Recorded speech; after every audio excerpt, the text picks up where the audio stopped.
Binitawan na siya ni Lee Siu Pao sa ere. Sabay nahulog siya sa mataas na bangin na wala man lang nakakaalam. Habang naglalakad si Lee Siu Pao ay pinagmumura niya ang lalaking yon na isang linta na sinubukang halayin ng kanyang mag-aaral. Biglang may kumakaluskos sa kotse.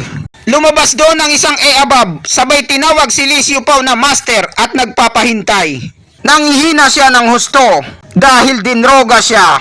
Napabuntong hininga na lang si Lee Siu Pao habang pinapanood siyang nanghihina at tuluyan na itong nawala ng malay sa gitna ng kagubatan.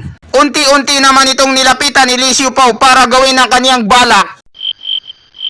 Kalagitnaan na ng gabi, sa isang hotel na ang pangalan na Imperial Club. Kakatapos lang ng isang e-abab na magparaos, maligo at tinawag niya ang kaniyang guro. Humingi siya ng paumanhin dahil wala siyang pampalit na damit. At nilingon naman ito ni Lee Siu Pao na nakaw tingin, sumasabay sa hangin. Sabay hagis ang isang long sleeve na hindi pa nalalabhan. Habang siya ay nakatalikod kunwari, diretsong suot naman ito ng e-abab kahit walang panty at bra, at least may takip. Nagpasalamat siya sa guro niya na si Lee Siu Pao dahil iniligtas siya nito.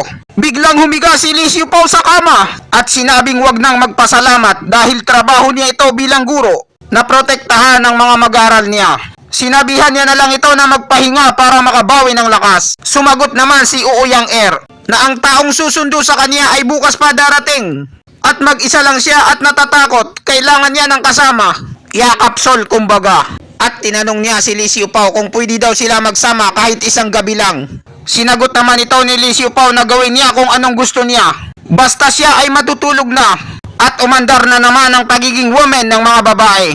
Nag-iisip na naman sila ng malalim. Nahihiwagaan siya kapag kasama niya si Lee Siu Pao. Parang feeling niya ay nasa mabuti siyang kalagayan kapag katabi niya si Lee Siu Pao. At komportable siya kahit walang panty at bra. At kinabukasan, isang rumaragasang taxi.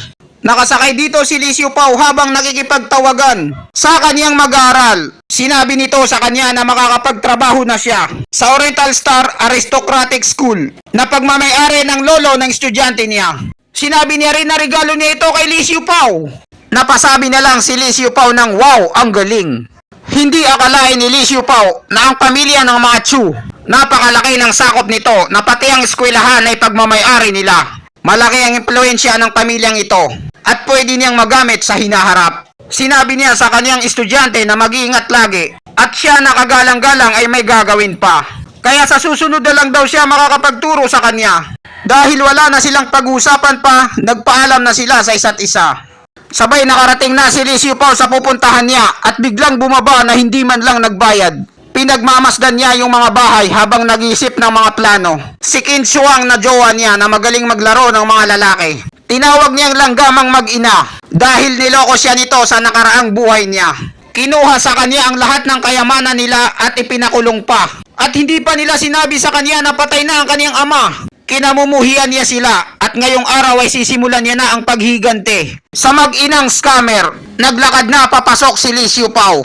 Bising-busy naman na nagchichismisa ng mag-ina. Sa wakas daw ay dinalaw siya ng kaniyang anak. Dito daw nila tatapusin ang lahat. Kailangan niya na daw tapusin ang relasyon nila ni Lee Siu Pao.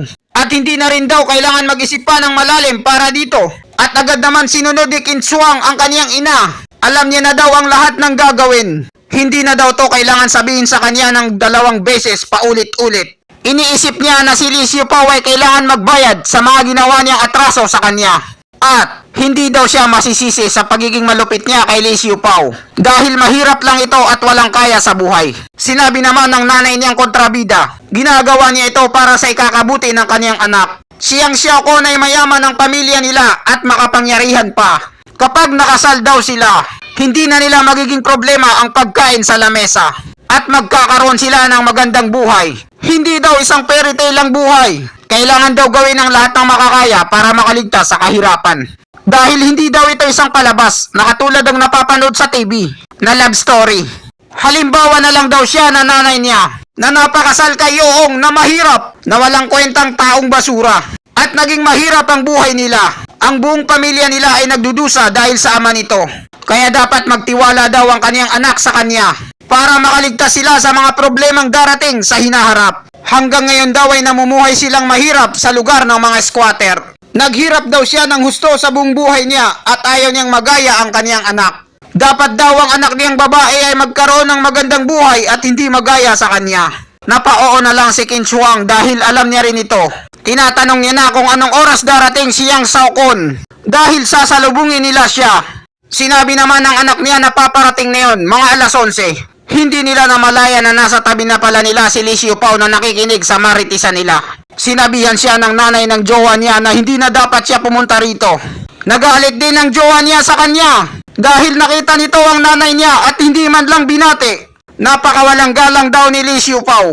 Saka lang sila binati ni Li Xiupao ng magandang araw. Sabay nagsindi siya ng sigarilyo na Marlboro White at napaupo na lang siya sa gilid dahil napagod sa paglalakad. Tinanong siya ng nanay ng jowa niya kung magkano ang sinasahod niya sa isang buwan. Ang jowa niya na ang sumagot. Sinabi niya na nag-OJT si Li Xiupao bilang guro at sumasahod siya ng 2,000 isang buwan. Masyado daw maliit ang sinasahod ni Li Xiupao, sabi ng nanay ng jowa niya. Hindi daw kayang makapagbayad ng renta ng bahay ang kakarampot na sinasahod niya. At ang kapal daw ng mukha ni Li Xiupao na manligaw sa anak niya. Sinagot naman ito ni Li Xiupao na hindi niya kailangan ng pera. Para saan daw ang pera? Dahil sobrang lakas niya. At nagkakamali daw sila ng pagkakaintindi. At sa nanay daw na Carlota, hindi siya pumunta rito para sa anak nito. Nagalit na naman sa kanya ang jowa niya. Hindi niya na daw kailangan magsalita pa. Wala na daw siyang kahihiyan. Dahil daw pinopormahan ni Li Xiupao si Miss Chu. Na alam niya sa sarili niya na mahirap siya at wala siyang pera. Binigo daw siya ni Li Xiupao. At lalong bumaba ang tingin niya rito.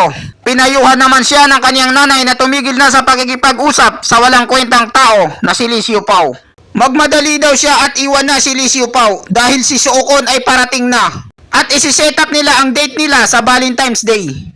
At ayan na nga, dumating na yung kulay itim na bayos na humaharurot. At biglang bumaba rito ang malalimin hu na si Suhukon. Agad naman itong sinalubong ng mag-ina at kinamayan. Samantala si Li Xiupao ay pinapanood sila habang nagsisigarilyo at nag-iisip. Ang lahat daw ng mga bida ay dumating na. Si Suhukon daw ay dumating at nakahanda na. Katulad ng nangyari sa huling buhay niya. Kasama niya ang 2 aso niya na bumugbog kay Li Xiupao. Natatandaan niya pa ito na parang katulad ng kahapon na nagdaan. Kaya naman ang una niyang ipapadala sa kabilang mundo ay ang 2 aso ni Suokon. Nagpaliwanag si Suokon kay auntie na naaksidente siya at kakalabas nilang galing hospital. Kaya hindi siya nakapagdala ng regalo. Namaritis niya daw na si auntie ay wala daw sariling sasakyan. Kaya ang ibibigay niya na lang na regalo ay ang kanyang bagong bayos na sasakyan para kay auntie. Nahihiyang napatawa si auntie at sinabi sa kanya na hindi niya na kailangan maging masyadong magalang sa hinaharap. Sinabi naman ni Suokon na ganyan talaga ang kanyang ugali, na may respeto sa kanyang magiging biyanan. At ito ay karangalan para sa kanya. Ipinamukha nila kay Li Xiupao na si Suokon ay matalino at hindi nagkamali ang kanyang anak na si Qin Shuang. Hindi daw katulad ng ibang tao dyan na mahirap at pumunta rito na wala man lang regalo. At gustong makikain ng libre na parang dadalo lang sa isang lamay. Kinausap ni Suokon si Li Xiupao na itigil niya na ang pagiging stalker niya dahil nakakahiya siya sa kakabuntot kay Qin Shuang pati rito sa bahay nila. Nakakahiya daw siyang nilalang. Galit na nag-iisip si Suokon na nasunog siya sa hotel at nasugatan siya sa araw na yon dahil sa ilaw. Kaya naman ang pinagbibintangan niya rito ay si Li Xiupao at hindi niya hahayaan na makaalis ito hanggat hindi siya nakakapaghiganti dito. Tinitingnan nila ng masama si Li Xiupao habang ito ay nakaupo. Sinabi sa kanya ni Suokon na umalis na lang siya bago pa siya ipahiya nito. Kaya naman binigyan niya ng pagkakataon para lumaya si Li Xiupao. At hindi niya rin papahirapan si Li Xiupao sa trabaho niya sa eskwelahan. Sinagot naman ni Li Xiupao na ang mga langgam na kagaya nila ay hindi siya kayang pahirapan. Sinabi ni Suokon na isa lamang maliit na OJT na guro si Li Xiupao. Samantalang siya ay isang deputy director sa departamento ng pagtuturo at nagtatrabaho din daw siya sa pamahalaan. Kung gusto niya raw ipatumba si Li Xiupao ay napakadali lang, na parang pagtiris lang ng kuto kagaya ni Li Xiupao. Sinagot sa kanya ni Li Xiupao kung ganitong paghadlang lang ang gagawin sa kanya. Sabay ipinaalam niya kay Suokon na pagmamay-ari niya ang paaralan. Siya na ngayon ang principal dito. Tinawanan lang siya ni Suokon dahil sa narinig niyang sinabi ni Xiupao. Siya daw ang principal ng paaralan para daw siyang naglalakad ng tulog at nananaginip pa. Sinabi niya na ang pagyayabang ay walang bayad At dapat limitahan daw ito at hindi yung halatang kasinungalingan. Bakit daw pinapahirapan ni Lee Siow Pao ang sarili niya sa pagyayabang na pagiging mayor o kaya gobernador? Itinanong niya pa kay Kin Suang kung narinig niya ang sinabi ni Lee Siow Pao na siya daw ang principal ng paaralan. Ang nanay na lang ni Kin Suang ang nagsalita at pinayuhan ng kanyang anak na wag nang makikipag-usap sa mga katulad ni Lee Siow Pao na hindi matino ang pag-iisip dahil nakakahiya daw ito sa totoo lang. At umakbay siya kay Shokon at sinabing wag nang pansinin ng pulubing si Lee Siow Pao. At sumama na lang daw siya sa kanya sa bahay. At ipagluluto niya daw ng masarap na ulam si Shokon at ang anak niya. Sinagot naman ni Shokon sa auntie niya, ba't hindi niya muna i-breaking ang bagong sasakyan kasama ang anak nito? Dahil gusto niyang makapag-usap sila ni Lee Siow Pao ng masinsinan para may tigil na nito ang kakabuntot kay Kin Suang na parang linta. Sa hinaharap, sabay tumawa ito. At agad namang pumayag si auntie na subukan ang bagong sasakyan. Sabay hinawakan sa kamay ang anak niya. At sinabi niya na turuan daw si Lee Siow Pao kung saan siya nararapat at wag nang aali-aligid sa anak niya. Mapapansin naman sa galaw ni Kin Suang na nag-aalala pa rin siya kay Lee Siow Pao dahil mayroon pa rin itong kahit konting pagtingin kung manggagaling sa'yo kay Lee Siow Pao. Nang makalis na ang mag-ina, pinagduduro na siya ni Shokon. Pinapaluhod niya si Lee Siow Pao at bigyan siya ng 100 na squat at kailangan din niyang tumahol na parang aso na 100. Pagkatapos ay umuwi daw siya kung saan siya galing at wag nang babalik pa. Kailangan daw galingan ni Lee Siow Pao para gumanda ang mood niya para makaalis siya ng hindi nahihirapan. Dahil kung hindi daw ay papahirapan niya si Lee Siow Pao hanggang mamatay ito. At magsisi ang nanay ni Lee Siow Pao kung bakit daw siya nanganak na kagaya nito na isang walang kwentang tao na katulad ni Lee Siow Pao. Sinabi naman ni Lee Siow Pao ang kaniyang hinaing na sa wakas daw ay pinakita nito ang totoong kulay niya sa kanya. At alam daw ni Lee Siow Pao ang gagawin sa kanya. Lulumpuhin daw ang kamay niya at tatanggalan siya ng kidney. Sabay sisirain ang mukha niya gamit ang asido. Ipapakulong siya sa kasalanang hindi niya nagawa.